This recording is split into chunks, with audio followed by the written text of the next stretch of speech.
WotC released Ravenloft Horrors Within, a new sourcebook for 5.5, which in it released 7 new subclasses. In this video, I'll be focusing on the Artificer subclass that was released, and over the next few weeks into July, I will go through them all. So hope that you stick around and leave a like if you'd like to see more videos like this.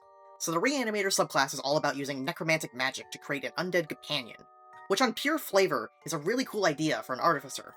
But does its features stack up? Firstly, they get their spell list, which is not great. The only real standouts in my opinion are Lightning Bolt for pure damage, Anti-Life Shell for very specific scenarios, mostly dealing with melee-based creatures, and Raise Dead for flavor. Although mechanically, I wish they got Revivify instead. Next they get Reanimators Skill Set, which firstly gives them Jolt to Life. When you cast Spare the Dying, you can modify the spell so that it sends a jolt of electricity through the target, reviving it. The target regains a number of hit points equal to your Artificer level, and each creature of your choice in a 10-foot emanation originating from the target make a dexterity saving throw against your spell save DC, taking 2d4 lightning damage on a fail save, or half as much on a successful one. This ability isn't bad per se, like, it can be very useful to yo-yo your party members when they go down without a spell slot, but then again, it is also a full action to do this, and with the damage being as low as it is, it just isn't really worth using. They also get Reanimator's Tools, which gives them proficiency with Alchemist supplies, or another Artisan tool if they already got proficiency, which is a decent proficiency to have to craft things, but it's also a ribbon feature, so it's not really a big deal. Last level 3 feature they get is the Reanimated Companion. As the name suggests, they get a Reanimated Companion, which when looking at the stat block, is okay. The AC at the highest level will only get to 15, and the health for the majority of play will be okay. The rest of it is very fine, with the only standout feature of the stat block is its attack, having it be able to negate opportunity attacks, which does play into the idea of it being a skirmisher, and can also not only help the Artificer, but other party members get out of melee against other creatures. At level 5, they get Strange Modifications. Whenever you create a Reanimated Companion, it gains one of the following options of your choice. Arcane Conduit. You can cast spells through it as if you were in your companion's space. Once per turn, when you cast an Artificer spell from the Evocation, or Necromancy School, and deal damage while your companion is within 120 feet of you, you can add your Intelligence modifier to 1 damage roll of that spell. Ferocity. The damage die of your companion's Dreadful Swipe increases to 1d6. So this feature is pretty cool, with Ferocity being the weakest one to pick at this level, and Arcane Conduit far and beyond being much better, since it can create some interesting opportunities, and also just having it boost the damage of one of your spells is also very nice. At level 9, they get 2 abilities, starting with Improved Reanimation. The damage of your Reanimated Companion's Death Burst increases to 4d4. Necrotic damage dealt by your companion ignores resistance. Very simple feature that is a good improvement to the companion. Next, they get Macabre Modifications. Whenever you create a Reanimated Companion, the companion now gains 2 options for Strange Modifications instead of 1. Additionally, when picking options for Strange Modifications, you can also choose from the following options. Bloated. The companion becomes large. Whenever it hits a large or smaller creature with its Dreadful Swipe action, the creature is pushed 10 feet away from the companion. Additionally, you can add your Intelligence modifier to the damage dealt by the companion's Death Burst. Gaunt. Companion speed increases to 45 feet. It gains a climb speed equal to its speed.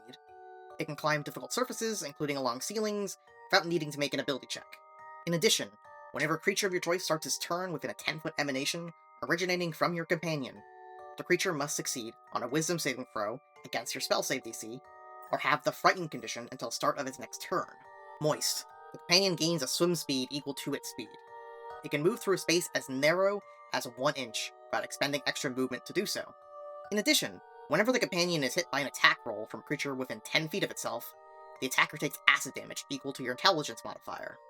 I would say this feature is pretty solid, with Moist being the weaker option, while the other 2 are very good options to pick, with Bloated moving creatures away from it and dealing even more damage with a Death Burst, but also now being able to ride your companion takes it up another level, while Gaunt not only increases the speed of the companion, but also having this terrifying aura on the creature, being able to make other creatures frightened, which is a very strong condition to inflict upon them. And what makes this all better is that you do not have to choose, you can have both of them. Ride your new undead mount, frighten them and push them away, while not getting swiped at while moving away, and them not being able to move closer to you. Which honestly, that alone is a pretty potent combo. Lastly, the capstone of this subclass at level 15 is Refined Reanimation. which gives them the following features. Facilitated Revival. You can cast Raise Dead once without expending a spell slot, and without material components, provided you use Tinker's Tools or another type of Artisan Tools with which you have proficiency as the spellcasting focus. Once you use this feature, you cannot do so again until you finish a long rest. Life Transfer. You can siphon the animating magic of your Reanimated Companion to bolster yourself. When you or your companion takes damage, you can take a reaction to gain a number of hit points equal to your companion's current hit points. The companion then immediately drops to 0 hit points and dies, triggering its Death Burst trait. Superior Modifications. Whenever you create a Reanimated Companion, the companion now gains 3 options for strange modifications. The first 2 features are kind of whatever, with the first one being nice, but not incredibly useful. Even with no material components, you would rather cast Revivify, instead only really using this feature when you really need it. And with Life Transfer, it does sound good on the surface, but you're getting rid of your companion, which honestly, based on the previous combo I just made, is much more useful to have in the fight than a bit more health. Unless things are really desperate, but even then, it would be better to rely on your party members instead of your companion. And the last feature with Superior Modifications is very simple, but honestly the best, because now you really don't have to choose, and can just pick the best features for the right situation. That is the Reanimator Artificer for 5.5, which overall is a decent subclass with most of its features being mid, but its saving grace is the companion, once it gets to level 9, when it can pick up that very potent combo. But you do have to work through a lot of levels to get to that point, which most campaigns would be winding down at that point. So for most of the game, you're playing a very subpar subclass, in my opinion. But boy, once you get to level 9, you can start cooking. And if that campaign goes beyond level 10, then this subclass really gets to shine. If you enjoyed this video, why not subscribe to know when the next subclass video drops? And why not hit that like button while you're down there? Bye for now.